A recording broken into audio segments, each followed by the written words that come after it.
traité des révolutions des âmes, Sefer HaGilgulim, d'après Isaac Luria, première traduction française par Edgar Jégu, révisée par François Secret, préface de Sédir, note à l'édition de 1905. Isaac Luria, quoique d'origine et de famille allemande, naquit à Jérusalem en 1534 et mourut à Jaffé, dans la Galilée supérieure, en 1572 à l'âge de 38 ans. On raconte que l'esprit d'Élie reposait en lui parfois d'une manière sensible. Comme il avait recommandé que ses œuvres fussent ensevelies avec lui dans son tombeau, ses disciples, dont le plus connu est Rabbi Chaim Vital, n'hésitèrent pas à employer un subterfuge rabbinique pour conserver l'œuvre de leur maître, tout en respectant à la lettre sa volonté. À peine Isaac Luria fut-il mort que les assistants se partagèrent ses manuscrits, et s'employèrent à les copier avec la plus grande diligence le temps qui s'écoula avant la mise au tombeau, dans lequel, avec le cadavre, ils placèrent pieusement les originaux. C'est ainsi, dit-on, que nous sont parvenus les admirables livres de ce kabbaliste. Les uns furent traduits en latin dans la collection de Knorr de Rosenroth,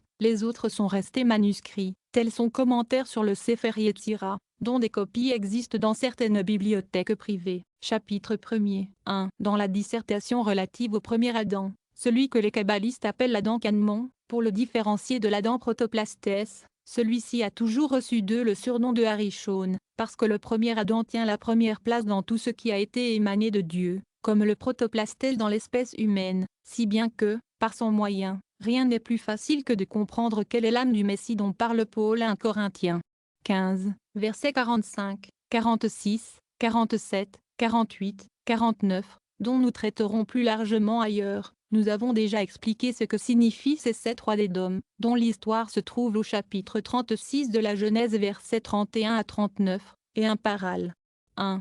Versets 43 à 50. Que l'on consulte la Kabbalah de Nudata, à sa première partie, à l'article « on verra que ces rois représentent des esprits tombés dès le début et réduits au silence et à l'inaction pour avoir trop jalousement absorbé la lumière de la connaissance divine. Ces rois étaient émanés avant la formation du système émanatif. Ils sont morts suivant la parole mystique. Il construisit des mondes et les détruisit. Ce qui veut dire, au commencement de la production, Dieu infini en soi, par le premier Adam ou âme du Messie, produisit tout l'écoulement, tout le flux des choses créées, en même temps et en une seule fois, sous la forme d'esprits répartis par le moyen de la décade séphirotique parce que la nature de la créature ne souffre pas qu'à partir d'elle l'infinitude tout entière puisse être connue et comprise, bien que ce soit dans cette connaissance que réside la vraie jouissance de la béatitude. Jean 17, verset 3, c'était l'Adam supracéleste ou âme du Messie qui sous une forme transcendantale et métaphysique, apportait aux créatures, comme à des disciples, les sublimes objets de la vraie théosophie. Jean 1,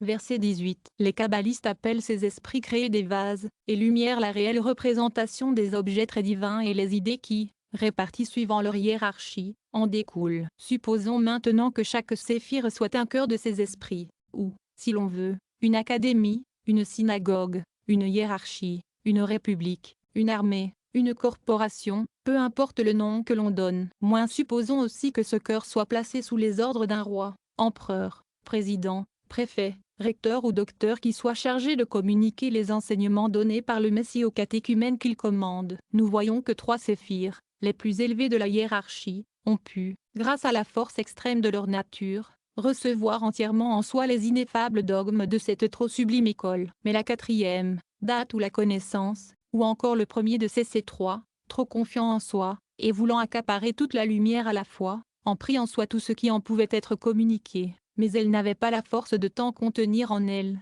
et voilà pourquoi l'on dit que son vase fut brisé. En d'autres termes, ce roi, jeté à bas de son trône, dépossédé de sa grandeur, est considéré comme mort. C'est ce dont l'Écriture parle dans l'Épître de Jude verset 6, où il est question de ceux qui, non seulement n'ont pas gardé leur principauté, mais ont abandonné leur demeure. Restés intègres, les lumières passèrent au second roi et successivement jusqu'au 7e. Tous furent brisés. C'est alors que fut inventée une autre méthode de proposition et de représentation des enseignements très élevés, incompréhensibles autrement. Ce qui se fit, disent les kabbalistes, selon le mode de la balance ou de la conjugaison, méthode qui consiste à faire recevoir les propositions sous des formes distinctes, figures ou symboles, arrangés suivant le degré de réceptivité de l'esprit. De là, dans la suite, cette représentation de plusieurs personnes dans la divinité, ou des numérations. De même pour les systèmes et les mondes et tout ce qui représente des notions secondes dans ces transcendances. 2. Parmi ces mondes fut ensuite fait un choix, ou sélection, mise à part, séparation, élection, peu importe le nom qu'on lui donne, tel que tout ce qui était contenu de bon pouvant se rapporter et être propre au système émanatif monta dans la sphère où ce système émanatif devait en être formé. De même ce qui concernait le système créatif monta au système créatif. La même règle fut suivie pour le système formatif aussi bien que pour le système factif. Ces quatre systèmes du monde ne sont pas autre chose que les représentations des quatre classes de la divinité. Classe brillant d'une lumière de plus en plus diminuée suivant la variation du degré de la présence divine. Par exemple dans le buisson, sur le Sinaï, dans l'arche et dans l'univers. Exode 3. Verset 2, 19. Verset 18. Lévitique 26 verset 12. Actes des apôtres, 17, verset 28. Paratsilut, système du monde de l'émanation, il faut comprendre la divinité même, non en soi, ni dans son absolu tel que l'entend l'En Sof tout absolu des kabbalistes, mais sous le mode des noms divins ou numération, selon le concept des personnes réduits à trois par le Christ. Par Bria, monde de la création ou plutôt de l'extraposition, on entend la présence et le concours de la divinité dans la mesure dont en jouissent les neshama ou mental abstrait, c'est-à-dire les âmes en dehors de l'état charnel et situées dans les hauteurs. Le monde de Yetzira ou de la formation s'entend aussi de ce concours, ou mise en œuvre, économie ou dispensation du concours divin, tel qu'il est fourni aux hiérarchies angéliques dont le tableau est amplement dépeint dans l'Apocalypse de Jean. Enfin par Asia, ou système de la fabrication, de la faction et de la sentant de la présence divine travaillant continuellement dans ce système matériel et principalement dans l'Église, tous ces systèmes résultent, dit-on, d'un choix fait parmi les débris des vases, coordonnés et placés dans l'ordre que l'on vient de voir, de façon à ce que les créatures intelligentes arrivent plus facilement, par le moyen des noms ainsi exprimés dans le texte de l'Écriture, à comprendre ces mystères abstrus de la lumière autrement inaccessibles. Timothée 6. Verset 16. 3. Ainsi tout ce qui en eux se trouvait de psyché ou âme inférieure, comme encore des esprits ou âmes moyennes et des mentales ou âmes supérieures, ce qui se rapportait aux classes des anges, et aussi quelque chose des corps et quelque chose concernant toutes les créatures de tous et de chacun des mondes. Tout cela venait de parties choisies, prises au fragment des rois dont nous avons parlé, ce qui veut dire, lorsque toutes les créatures primordiales vivaient dans la très simple grandeur de la spiritualité, c'est-à-dire possédaient en soi la nature ayant le mouvement par soi, avec les autres propriétés de tous les esprits créés, distincts à la vérité par l'ordre hiérarchique, mais néanmoins supérieurs à tout le reste. Tout ne tomba pas dans l'état de dépravation par le fait de cette première chute, mais tout subit un certain changement, des sortes que, par suite d'une sélection, premièrement se constituèrent l'espèce des âmes distinctes en degrés, puis celle des anges destinés au ministère, puis celle des monades inertes, c'est-à-dire privées du mouvement propre, jusqu'à la fin du temps où Dieu sera de nouveau tout en tous. 1 Corinthiens 15, verset 28. C'est là la vraie première matière physique dont, par les coagulations variables, a été fondé le monde corporel.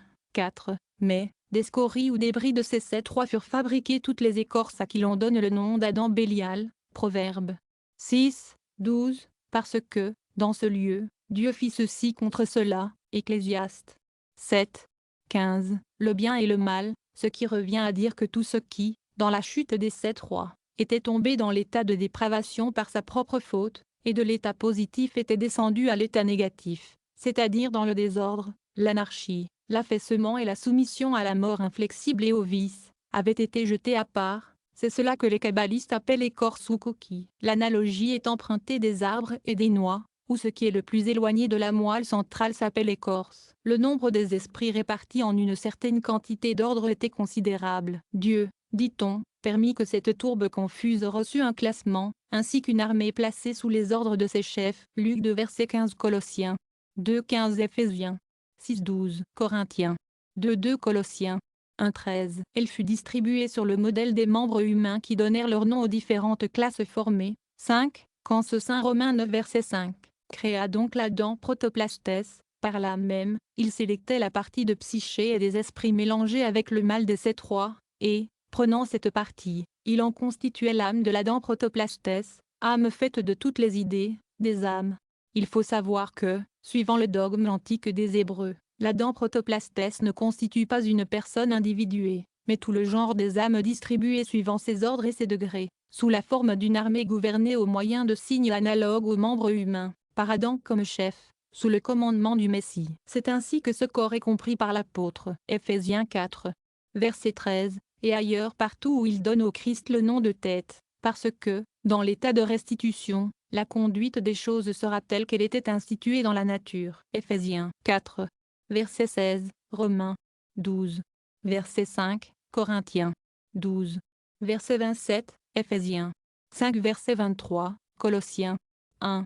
Verset 24, 6. Notons que, comme il y a 4 systèmes ou mondes, de l'émanation, de la création, de la formation et de la faction, dans chacun d'eux on trouve 5 personnes, savoir, le macroprosope ou la longue face, ou plutôt le longanime, le père et la mère, le microprosope ou la courte face, ou plutôt la prompte colère et son épouse, qui tous ont été sélectés des 7 rois dont nous avons parlé. Ce qui veut dire que dans l'école primordiale, les premiers esprits furent imprégnés d'idées lumineuses sur les choses divines par le Messie ou Adam supracéleste, idée dont la simplicité et l'excellence fut la source de l'aveuglement et de la désagrégation de ces esprits. Dans la suite, abandonnant l'extrême simplicité du primitif concept demeuré incompréhensible pour la nature produite, le même Messie réforma ces idées en les divisant en un plus grand nombre de concepts réduits, représentatifs d'un certain nombre de personnes que les kabbalistes ont dit être 12, qu'ils ont ensuite réduit à 6 et qu'ils comptent enfin communément au nombre de 5. Pour la commodité de l'étude pratique, le Christ résolut le tout en un ternaire, sans faire mention du longanime, si ce n'est par Paul 2 Corinthiens 13, Ephésiens 1. Verset 3, Pierre 1, 1. Verset 3, qui, par ailleurs, est compris, en même temps que les degrés plus élevés sous le nom du Père, auquel s'enchaîne par le lien d'une union indissoluble la notion, l'idée, de la mère, de telle sorte que cet ensemble nous donne la première personne de la nouvelle alliance, la prompte colère. Psaume 2. Verset 12, 13, que les kabbalistes appellent d'ordinaire la fille, nous donne la seconde, et son épouse, que les kabbalistes rapportent au Saint-Esprit, comme exprimant le royaume de Dieu, nous donne la troisième. Ainsi les âmes aussi, qui ont été choisies à partir d'elles, sont également divisées en toutes ces idées. C'est que dans le cas où l'une ou l'autre, à la place de son objet, contemplerait avec trop d'attention l'un ou l'autre degré, s'y unirait trop obstinément et s'appliquerait trop strictement à le comprendre ou à l'aimer, paraîtrait par ressemblance avoir trop poussé de branches en dehors de sa racine et avoir été coupé par cette laotomie. 7. Il y a âmes en effet qui correspondent à l'épouse, à la prompte colère, à la mère, au père. La mère n'est rien autre que la tendance du père vers les choses inférieures, et au longanime dans le système de la faction, on les appelle les psychés du système de la faction. Chacune d'elles reçoit un nom suivant le lieu qu'elle occupe, c'est ainsi que celle qui procède de l'épouse factive est appelée psyché qui est dans la psyché factive. La psyché qui est dans la prompte colère est appelée esprit de la psyché factive. La psyché qui est dans la mère factive est dite le mental de la psyché factive et la psyché du père factif reçoit le nom de vie ou vitalité de la psyché factive. Enfin, on appelle unité, individualité, individuation, de la psyché factive, la psyché du longanime factif. La distinction de ces degrés doit être comprise de la façon suivante. La psyché qu'on appelle néphesh est l'esprit vital, non pas en tant que tout à fait corporel, mais on doit le considérer comme cette greffe primitive et séminale, que des auteurs plus récents en appelaient l'arché. Il correspond à l'âme végétative ou plastique des philosophes, ou âme concupiscible des platoniciens. L'esprit, rouach des kabbalistes, est un degré plus élevé, correspondant à l'âme sensitive, des platoniciens, ou à l'âme irascible. Le troisième degré appelé par neshama qui correspond à l'âme rationnelle ou mieux intellectuelle, des platoniciens, et la neshama, ou mentale. Le Christ paraît désigner ces 3 degrés en Jean 6. Verset 53 sous les noms de chair, sang et vie. Le 4e degré, appelé Sheya, est une vitalité plus haute qui survient à l'homme, de l'extérieur, qui ne pénètre pas en lui, mais l'entoure, ce dont il est parlé dans l'Ecclésiaste 3, 21, et que le Christ paraît appeler la vie éternelle, dans Jean 6. Verset 56. Enfin le 5e degré est l'unité, l'union, le concours ou la présence divine, Yekida des kabbalistes, indiqué par le Christ Jean 6. Verset 54, degré auquel bien peu ont pu monter pour y demeurer à l'exception du Christ. Psalmiste 22. Verset 21, 8. Et ainsi il y a de même les 5 notions semblables dans le monde formatif, on les appelle les esprits formatifs. Il y a également 5 notions et espèces semblables dans le monde créatif, et chacun d'eux s'appelle mental créatif, et enfin on trouve les 5 notions ou espèces semblables dans le système émanatif, et on les appelle mental émanatif du mental. Donc, la psyché procède du règne émanatif, l'esprit, de la prompte colère émanative, le mental, de la prudence ou plutôt de l'information émanative.